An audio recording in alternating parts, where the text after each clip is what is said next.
Alhamdulillah tanpa terasa kita malam keberapa nih Pak? Berarti 3. Berarti berapa hari lagi lebaran? Berapa hari lagi Pak?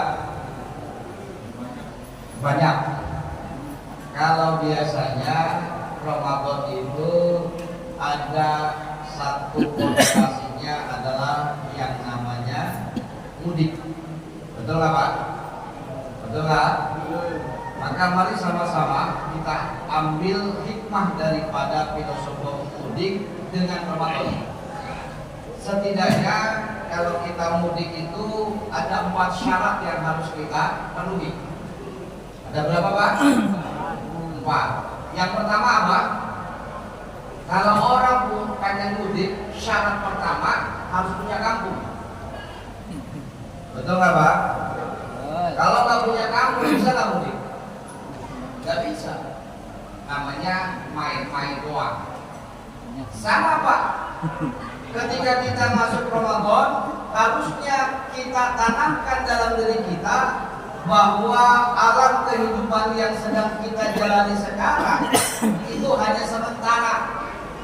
Maka kita nanti pasti akan mudik. Kalau mudik nanti, kalau yang manggilnya Allah, gak mungkin kita balik lagi. Harusnya kita pahami, setidaknya ada 2 dalil yang harus kita renungi. Yang pertama, ketika ada orang meninggal, kita katakan inna lillahi wa inna ilaihi raji'un. Sesungguhnya kita ini milik Allah, dan nanti kita akan kembali lagi kepada Allah. Artinya apa? Artinya kita hidup di dunia hanya sementara. Yang kedua, kalau kita tidur, bangun tidur itu doanya apa? Alhamdulillahilladzi ahyana ba'dama amatana wa ilaihi nusyur. Ini merupakan reminder dari Allah biar kita ingat bahwa hakikatnya dulu kita mati kemudian dihidupkan. Artinya bahwa ketika kita hidup di dunia ini hanya sementara. Kalau satu waktu Allah panggil kita, yang jadi masalah Allah nggak kasih kabar duluan Pak.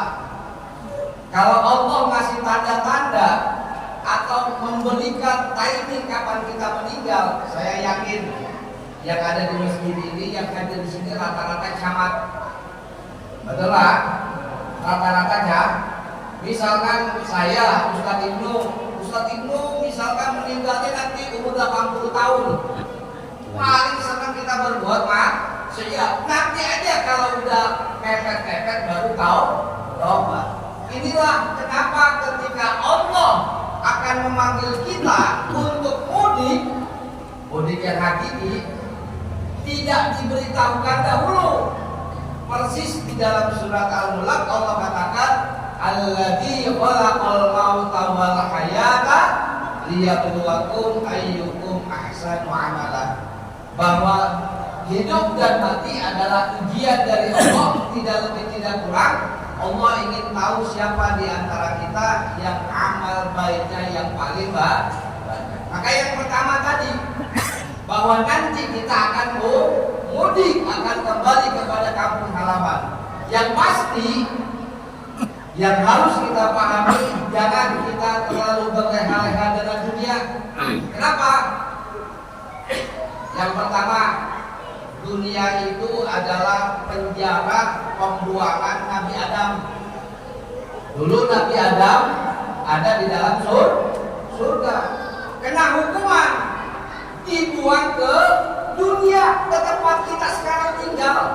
Artinya di hadapan Allah, dunia itu merupakan sesuatu yang tidak baik. Yang kedua, kata Nabi mengatakan ad-dunya zibah wa talibuhu kalb. Yang namanya dunia itu adalah seperti itu tulang. Maka orang yang senang mencari dunia kemudian dia lupa terhadap hakikat kehidupan dia, persis seperti binatang yang senang kepada tulang, yaitu anjing. Ini yang harus kita pahami. Yang kedua, filosofi daripada adalah jangan sekali-kali kita mau mudik kalau seandainya kita masih punya masalah dengan orang di kampung. Kira-kira enak nggak Pak? Kita mau pulang kampung nih, ternyata kita sama di kampungnya masih punya masalah dengan Pak RT-nya, dengan Pak RW-nya, dengan tetangga kiri kanan kita. Enak nggak? Nggak enak. Maka yuk sama-sama. Ketika nanti kita mudik kepada Allah, kira-kira kita punya masalah nggak dengan Allah? Kira-kira kita masih punya dosa nggak dengan Allah? Kira-kira kita sudah berharap ampunan dari Allah atau bukan? Kenapa? Karena tadi bahwa ketika Allah akan memanggil kita, Allah tidak pernah memberikan aba-aba kapan kita akan meninggal. Yang ketiga, kalau mudik itu harus bawa bekal. Bawa bekal. Kenapa? Jangan sampai mudik yang di Jawa Timur ke Surabaya punya duit cuma 50.000. Kalau ditanya pasti sampai nggak? Pasti sampai. Cuma pertanyaannya tersiksa atau tidak di jalan. Sama dengan kita, bahwa kehidupan kita masih panjang. Makanya kata Imam Al-Ghazali mengatakan setiap manusia pasti melewati 5 alam kehidupan. Yang pertama adalah alam ruh, yang kedua adalah alam rahim, yang ketiga adalah alam dunia, yang keempat adalah alam kubur, dan yang terakhir adalah alam akhirat. Artinya alam dunia ini adalah alam yang ketiga. Masih ada 2 alam lagi, yaitu alam kubur. Alam kubur dengan alam dunia pasti lebih lama alam kubur. Kenapa? Karena kata Nabi, wa umru ummati baina sittina wa sab'in, umur umatku rata-rata antara 60 sampai 70 tahun. Maka kata Ali bin Abi Thalib, wahai jamaah masjid raya Bilaite bersada, ketika kita hidup di dunia ini hakikatnya seperti seorang pengembara. Kemudian di tengah jalan dia bertemu dengan toko supermarket. Ketika dia mampir ke dalam toko supermarket, silakan bawa apapun yang menurut kita itu adalah kebutuhan kita. Kalau kita merasa bahwa perjalanan kita panjang, pasti dia membawa kebutuhan yang begitu banyaknya. Kalau seandainya dia tidak merasakan manfaatnya terhadap mampir tersebut, maka jangan salahkan bila nanti perjalanan selanjutnya dia merasa tersiksa. Maka mari sama-sama ketika ada Ramadan, kita bawa, kita kumpulkan bekal kita. Maka kata Imam Al-Ghazali, Pak, ada sebuah renungan di dalam kitabnya Asrarul Ramadan, rahasia Ramadan. Kata Imam Al-Ghazali mengatakan begini, kenapa tahun 2024 Allah masih mempertemukan kita dengan bulan Ramadan? Kata Imam Al-Ghazali, jawabannya 2. Allah memberikan kesempatan kita bertemu dengan bulan Ramadan pada tahun 2024 ini karena 2 hal. Yang pertama adalah Allah tahu kita ini banyak dosa. Ketika Allah tahu kita banyak dosa, Allah berharap, Allah memberikan kesempatan agar Ramadan 2024 ini kita bisa menangis di hadapan Allah, kita bersujud di hadapan Allah, kita mohon ampunan kepada Allah Subhanahu wa taala. Ini yang harus kita pahami. Yang kedua, kenapa sampai detik ini kita diberikan umur panjang? Karena Allah tahu bekal kita masih kurang. Bekal kita masih jauh daripada cukup. Maka Allah memberikan kesempatan kepada kita untuk bertemu dengan bulan Ramadan 2024 ini agar setidaknya kita mengumpulkan bekal kita dengan yang lebih cukup. Dan yang terakhir, ketika kita ingin mudik adalah jangan sampai ketika di dalam perjalanan kita ada masalah. Artinya adalah ketika perjalanan kita, hidup kita nanti bertemu dengan Allah, jangan sekali-kali kita ada masalah. Kenapa? Karena bagaimanapun ada sebuah kisah ketika itu Rasulullah SAW memberikan satu pertanyaan kepada para sahabat. Wahai para sahabat, ma'adrokal muflis, tahu nggak Anda siapakah muflis itu? Siapakah orang yang bangkrut itu? Kemudian para sahabat mengatakan, muflis itu man la dinarlah. Orang muflis itu orang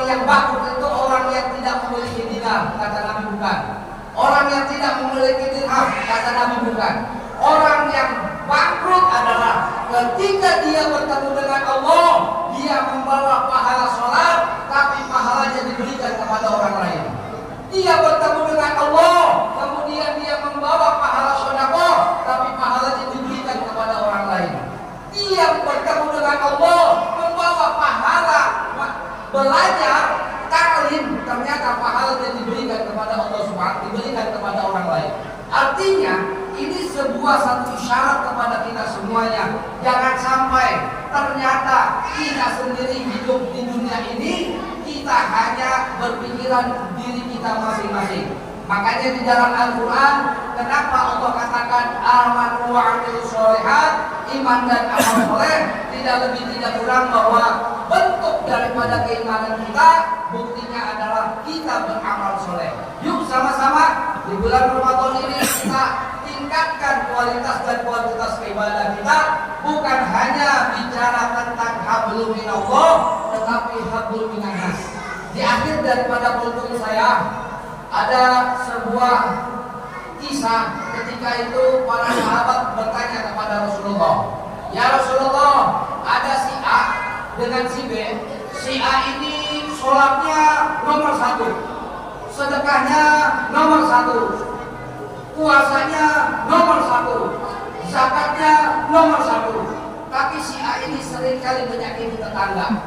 Kemudian Rasulullah ditanya, kira-kira si A ini ada di mana? Kata Rasulullah adalah si A ini ada di dalam neraka. Tapi ada si B, ibadahnya biasa, sholatnya biasa, kemudian ibadah-ibadah lain pun seperti biasa saja. Tidak ada keistimewaan, tetapi dia bisa menjaga lisannya, tangannya, kakinya untuk mendolimi orang lain. Kira-kira si B ini ada di mana? Kemudian Rasulullah menjawab, si B ini ada di dalam surga.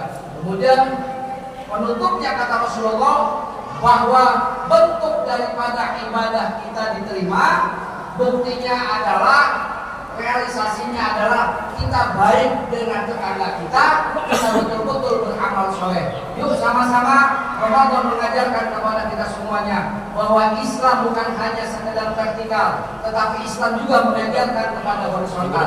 Islam mengajarkan kepada kita bukan hanya inklusif memikirkan diri kita. Yuk sama-sama mudah-mudahan ketika Ramadan ada di depan mata kita, Allah berikan taufik dan hidayah kepada kita sehingga Ramadan 2024 adalah Ramadan terbaik yang pernah kita lewati.